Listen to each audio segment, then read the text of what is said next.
पाठ संख्या 12 कंचा। पृष्ठ संख्या 86। वह नीम के पेड़ों की घनी छांव से होता हुआ सियार की कहानी का मजा लेता आ रहा था। हिलते डुलते उसका बस्ता दोनों तरफ झूमता खनकता था। स्लेट कभी छोटी शीशी से टकराती तो कभी पेंसिल से। यूं वे सब उस बस्ते के अंदर टकरा रहे थे, मगर वह न कुछ सुन रहा था न कुछ देख रहा था। उसका पूरा ध्यान कहानी पर केंद्रित था। कैसी मजेदार कहानी, कौवे और सियार की। सियार कौवे से बोला, प्यारे कौवे, एक गाना गाओ ना, तुम्हारा गाना सुनने के लिए तरस रहा हूं। कौवे ने गाने के लिए मुंह खोला तो रोटी का टुकड़ा जमीन पर गिर पड़ा। सियार उसे उठाकर 9-2-11 हो गया। वह जोर से हंसा, बुद्धू कौवा। वह चलते चलते दुकान के सामने पहुंचा। वहां अलमारी में कांच के बड़े बड़े जार कतार में रखे थे। उनमें चॉकलेट, पिपरमिंट और बिस्कुट थे। उसकी नजर उनमें से किसी पर नहीं पड़ी। क्यों देखे? उसके पिताजी उसे ये चीजें बराबर ला देते हैं। पृष्ठ संख्या 87। फिर भी एक नए जार ने उसका ध्यान आकृष्ट किया। वह कंधे से लटकते बस्ते का फीता एक तरफ हटाकर उस जार के सामने खड़ा टुकुर टुकुर ताकता रहा। नया नया लाकर रखा गया है। उससे पहले उसने वह चीज यहां नहीं देखी है। पूरे जार में कंचे हैं, हरी लकीर वाले बढ़िया सफेद गोल कंचे, बड़े आंवले जैसे। कितने खूबसूरत हैं। अब तक ये कहां थे? शायद दुकान के अंदर। अब दुकानदार ने दिखाने के लिए बाहर रखा होगा। उसके देखते देखते जार बड़ा होने लगा। वह आसमान सा बड़ा हो गया तो वह भी उसके भीतर आ गया। वहां और कोई लड़का तो नहीं था, फिर भी उसे वही पसंद था। छोटी बहन के हमेशा के लिए चले जाने के बाद वह अकेले ही खेलता था। वह कंचे चारों तरफ बिखेरता मजे में खेलता रहा। तभी एक आवाज आई, लड़के, तू उस जार को नीचे गिरा देगा। वह चौंक उठा। जार अब छोटा बनता जा रहा था। छोटे जार में हरी लकीर वाले सफेद गोल कंचे, छोटे आंवले जैसे। सिर्फ 2 जने वहां हैं, वह और बूढ़ा दुकानदार। दुकानदार के चेहरे पर कुछ चिड़चिड़ाहट थी। मैंने कहा ना, जो चाहते हो वह मैं निकाल कर दूं। वह उदास हो अलग खड़ा रहा। क्या कंचा चाहिए? दुकानदार ने जार का ढक्कन खोलना शुरू किया। उसने निषेध में सिर हिलाया। पृष्ठ संख्या 88। तो फिर सवाल खूब रहा। क्या उसे कंचा चाहिए? क्या चाहिए उसे खुद मालूम नहीं है। जो भी हो, उसने कंचे को छूकर देखा। जार को छूने पर कंचे का स्पर्श करने का एहसास हुआ। अगर वो चाहता तो कंचा ले सकता था। लिया होता तो। स्कूल की घंटी सुनकर वह बस्ता थामे हुए दौड़ पड़ा। देर से पहुंचने वाले लड़कों को पीछे बैठना पड़ता है। उस दिन वही सबके बाद पहुंचा था, इसलिए वह चुपचाप पीछे की बेंच पर बैठ गया। सब अपनी अपनी जगह पर हैं। रामन अगली बेंच पर है। वह रोज समय पर आता है। तीसरी बेंच के आखिर में मल्लिका के बाद अम्मू बैठी है। जॉर्ज दिखाई नहीं पड़ता। लड़कों के बीच जॉर्ज ही सबसे अच्छा कंचे का खिलाड़ी है। कितना भी बड़ा लड़का उसके साथ खेले, जॉर्ज से मात खाएगा। हारने पर यूं ही विदा नहीं हो सकता। हारे हुए को अपनी बंद मुट्ठी जमीन पर रखनी होगी। तब जॉर्ज कंचा चलाकर बंद मुट्ठी के जोड़ों की हड्डी तोड़ेगा। जॉर्ज क्यों नहीं आया? अरे हां, जॉर्ज को बुखार है ना, उसे रामन ने यह सूचना दी थी। उसने मल्लिका को सब बताया था। जॉर्ज का घर रामन के घर के रास्ते में पड़ता है। पृष्ठ संख्या 89। अप्पू कक्षा की तरफ ध्यान नहीं दे रहा है। मास्टर जी, उसने हड़बड़ी में पुस्तक खोलकर सामने रख ली। रेलगाड़ी का सबक था। रेलगाड़ी रेलगाड़ी, पृष्ठ 37। घर पर उसने यह पाठ पढ़ लिया है। मास्टर जी बीच बीच में बेंत से मेज ठोकते हुए ऊंची आवाज में कह रहे थे, बच्चों, तुम में से कई ने रेलगाड़ी देखी होगी। उसे भाप की गाड़ी भी कहते हैं, क्योंकि उसका यंत्र भाप की शक्ति से ही चलता है। भाप का मतलब पानी से निकलती भाप से है। तुम लोगों के घरों के चूल्हे में भी। अप्पू ने भी सोचा, रेलगाड़ी। उसने रेलगाड़ी देखी है। छुक छुक, यही रेलगाड़ी है। वह भाप की भी गाड़ी का मतलब। मास्टर जी की आवाज अब कम ऊंची थी। वे रेलगाड़ी के हर एक हिस्से के बारे में समझा रहे थे। पानी रखने के लिए एक खास जगह है। इसे अंग्रेजी में बॉयलर कहते हैं। यह लोहे का बड़ा पीपा है। लोहे का एक बड़ा कांच का जार। उसमें हरी लकीर वाले सफेद गोल कंचे, बड़े आंवले जैसे। जॉर्ज जब अच्छा होकर आ जाएगा तब उससे कहेगा। उस समय जॉर्ज कितना खुश होगा। सिर्फ वे दोनों खेलेंगे और किसी को साथ खेलने नहीं देंगे। उसके चेहरे पर चौक का टुकड़ा आ गिरा। अनुभव के कारण वह उठकर खड़ा हो गया। मास्टर जी गुस्से में हैं। अरे, तू उधर क्या कर रहा है? उसका दम घुट रहा था। बोल। वह खामोश खड़ा रहा। क्या नहीं बोलेगा? वे अप्पू के पास पहुंचे। सारी कक्षा सांस रोके हुए उसी तरफ देख रही है। उसकी घबराहट बढ़ गई। पृष्ठ संख्या 90। मैं अभी किसके बारे में बता रहा था? कर्मठ मास्टर जी उस लड़के का चेहरा देखकर समझ गए कि उसके मन में और कुछ है। शायद उसने पाठ पर ध्यान दिया भी हो। अगर दिया है तो उसका जवाब उसके मन से बाहर ले आना है। इसी में उनकी सफलता है। हां हां, बता, डरना मत। मास्टर जी ने देखा, अप्पू की जबान पर जवाब था, हां हां। वह कांपते हुए बोला, कंचा। कंचा? वे सकपका गए। कक्षा में भूचाल आ गया। Stand up. मास्टर साहब की आंखों में चिंगारियां सुलग रही थीं। अप्पू रोता हुआ बेंच पर चढ़ा। पड़ोसी कक्षा की टीचर ने दरवाजे से झांक कर देखा, फिर सम्मिलित हंसी। रोकने की पूरी कोशिश करने पर भी वह अपना दुख रोक नहीं सका। सुबकता रहा। रोते रोते उसका दुख बढ़ता ही गया। सब उसकी तरफ देख देख कर उसकी हंसी उड़ा रहे हैं। रामन, मल्लिका, सब। बेंच पर खड़े खड़े उसने सोचा, दिखा दूंगा सबको। जॉर्ज को आने दो। जॉर्ज जब आए, जॉर्ज के आने पर वह कंचे खरीदेगा। इनमें से किसी को वह खेलने नहीं बुलाएगा। कंचे को देख ये ललचाएंगे। इतना खूबसूरत कंचा है। हरी लकीर वाले सफेद गोल कंचे, बड़े आंवले जैसे। तब शक हुआ, कंचा मिले कैसे? क्या मांगने पर दुकानदार देगा? जॉर्ज को साथ लेकर पूछे तो? नहीं दे तो? किसी को शक हो तो पूछ लो। मास्टर जी ने उस घंटे का सबक समाप्त किया। पृष्ठ संख्या 91। क्या किसी को कोई शक नहीं?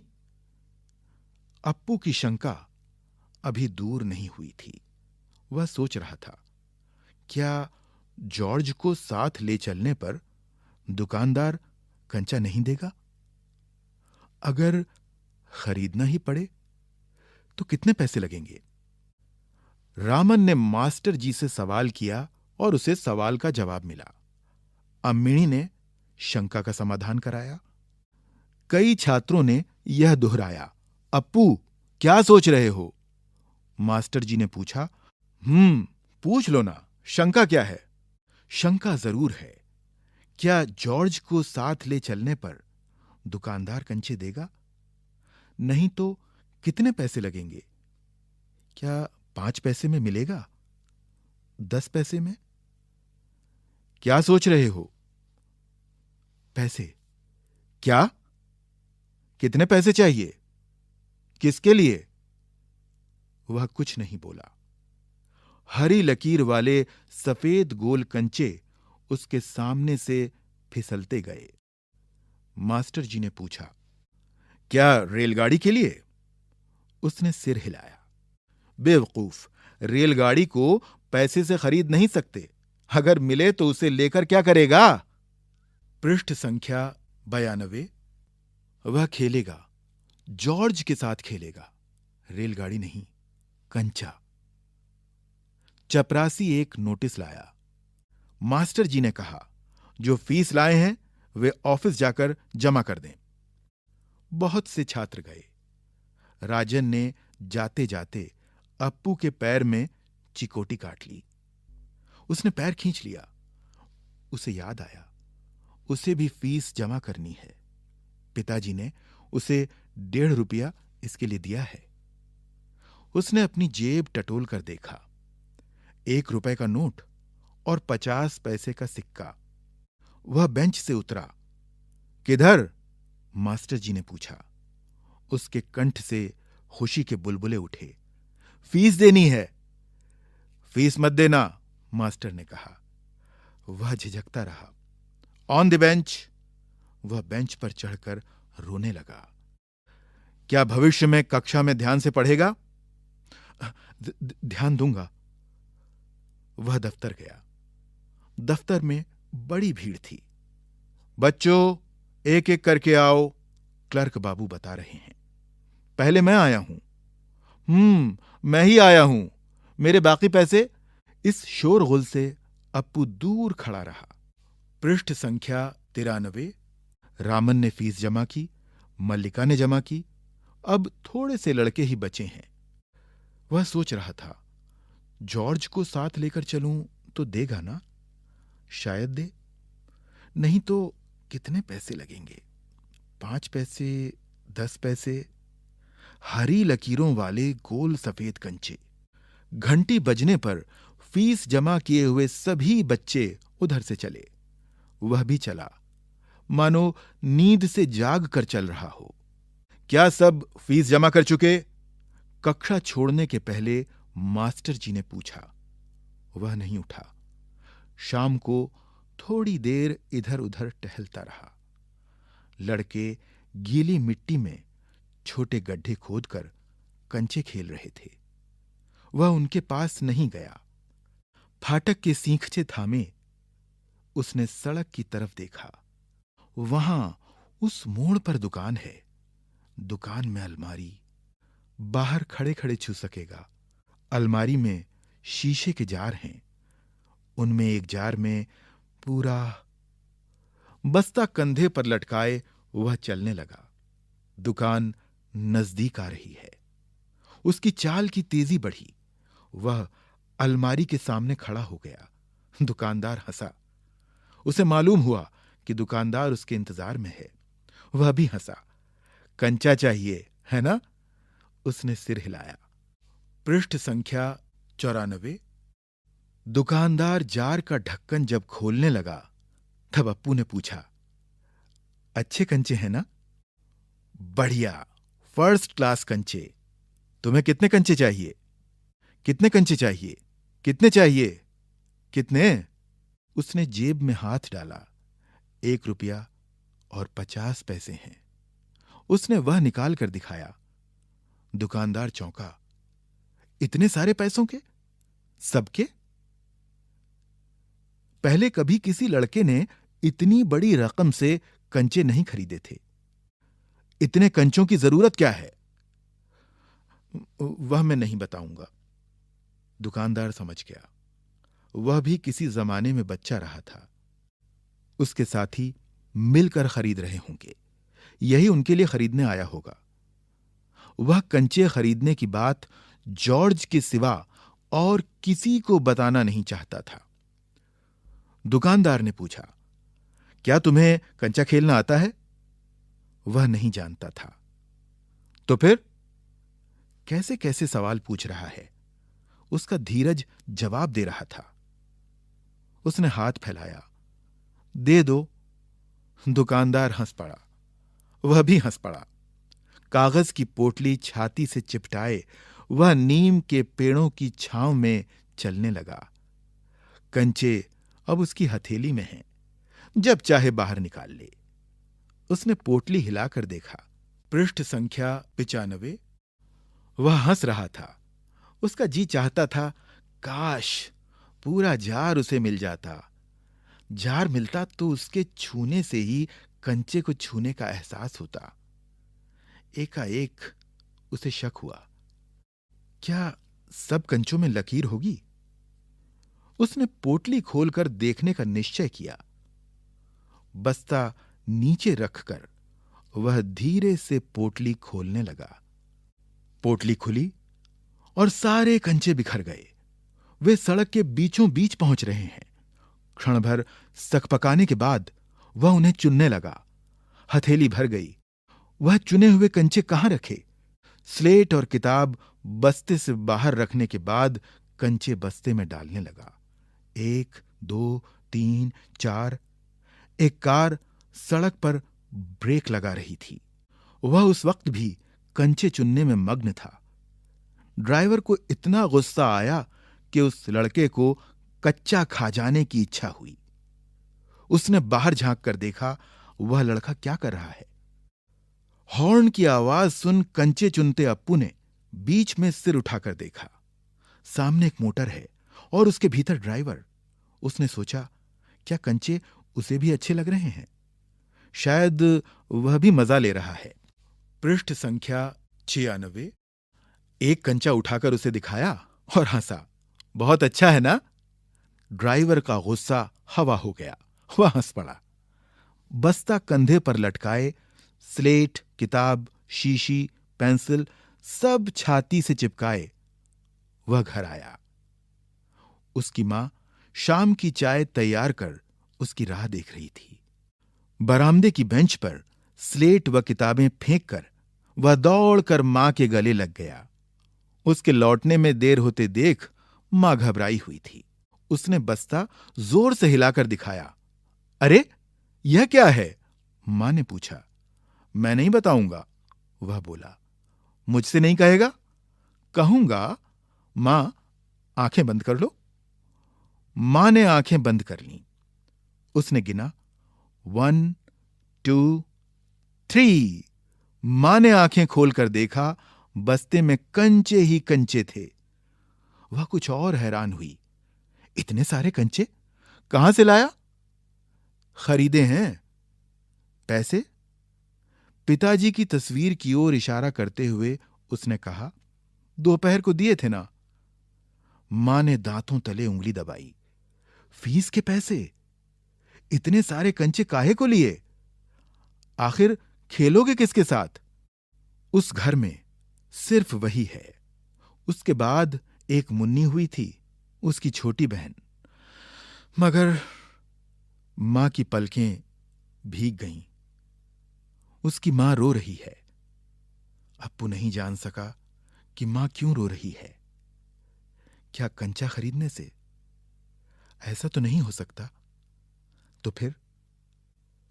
उसकी आंखों के सामने बूढ़ा दुकानदार और कार का ड्राइवर खड़े खड़े हंस रहे थे। वे सब पसंद करते हैं, सिर्फ मां को कंचे क्यों पसंद नहीं आए? शायद कंचे अच्छे नहीं हैं। बस्ते से आंवले जैसे कंचे निकालते हुए उसने कहा, बुरे कंचे हैं, है ना? नहीं, अच्छे हैं। देखने में बहुत अच्छे लगते हैं ना? बहुत अच्छे लगते हैं। वह हंस पड़ा। उसकी मां भी हंस पड़ी।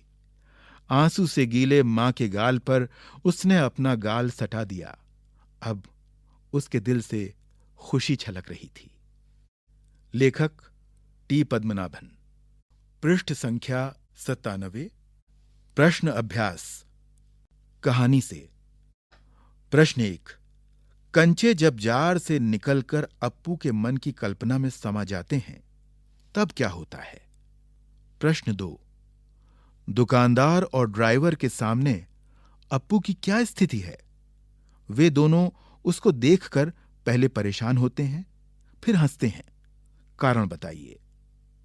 प्रश्न 3। मास्टर जी की आवाज अब कम ऊंची थी। वे रेलगाड़ी के बारे में बता रहे थे। मास्टर जी की आवाज धीमी क्यों हो गई होगी? लिखिए। कहानी से आगे। 1। कंचे, गिल्ली डंडा, गेंद तड़ी यानी पिट्ठू जैसे गली मोहल्ले के कई खेल ऐसे हैं जो बच्चों में बहुत लोकप्रिय हैं। आपके इलाके में ऐसे कौन कौन से खेल खेले जाते हैं, उनकी एक सूची बनाइए। 2। किसी एक खेल को खेले जाने की विधि को अपने शब्दों में लिखिए। पृष्ठ संख्या 98। अनुमान और कल्पना। 1। जब मास्टर जी अप्पू से सवाल पूछते हैं तो वह कौन सी दुनिया में खोया हुआ था? क्या आपके साथ भी कभी ऐसा हुआ है कि आप किसी दिन क्लास में रहते हुए भी क्लास से गायब रहे हों? ऐसा क्यों हुआ और आप पर उस दिन क्या गुजरी? अपने अनुभव लिखिए। 2। आप कहानी को क्या शीर्षक देना चाहेंगे? 3। गिल्ली डंडा और क्रिकेट में कुछ समानता है और कुछ अंतर। बताइए कौन सी समानताएं हैं और क्या क्या अंतर हैं? भाषा की बात। 1। यहां दिए गए वाक्यों में मुहावरे किन भावों को प्रकट करते हैं? इन भावों से जुड़े 2-2 मुहावरे बताइए और उनका वाक्य में प्रयोग कीजिए। पहला वाक्य है, मां ने दांतों तले उंगली दबाई। दूसरा वाक्य है, सारी कक्षा सांस रोके हुए उसी तरफ देख रही है। पहले वाक्य में मुहावरा है, दांतों तले उंगली दबाई, और दूसरे वाक्य में मुहावरा है, सांस रोके हुए। 2। विशेषण कभी कभी एक से अधिक शब्दों के भी होते हैं। इन वाक्यों में रेखांकित हिस्से क्रमशः रकम और कंचे के बारे में बताते हैं, इसलिए वे विशेषण हैं। पहला वाक्य है, पहले कभी किसी ने इतनी बड़ी रकम से कंचे नहीं खरीदे। रेखांकित अंश है, इतनी बड़ी रकम। दूसरा वाक्य है, बढ़िया सफेद गोल कंचे। रेखांकित अंश है, सफेद गोल कंचे। इसी प्रकार के कुछ विशेषण नीचे दिए गए हैं। इनका प्रयोग कर वाक्य बनाएं। पहला विशेषण, ठंडी अंधेरी रात। दूसरा, ताजा स्वादिष्ट भोजन। तीसरा, खट्टी मीठी गोलियां। चौथा, स्वच्छ रंगीन कपड़े। कुछ करने को। मुंशी प्रेमचंद की कहानी ईदगाह खोजकर पढ़िए। ईदगाह कहानी में हामिद चिमटा खरीदता है और कंचा कहानी में अप्पू कंचे। इन दोनों बच्चों में से किसकी पसंद को आप महत्व देना चाहेंगे? हो सकता है आपके कुछ साथी चिमटा खरीदने वाले हामिद को पसंद करें और कुछ अप्पू को। अपनी कक्षा में इस विषय पर वाद विवाद का आयोजन कीजिए।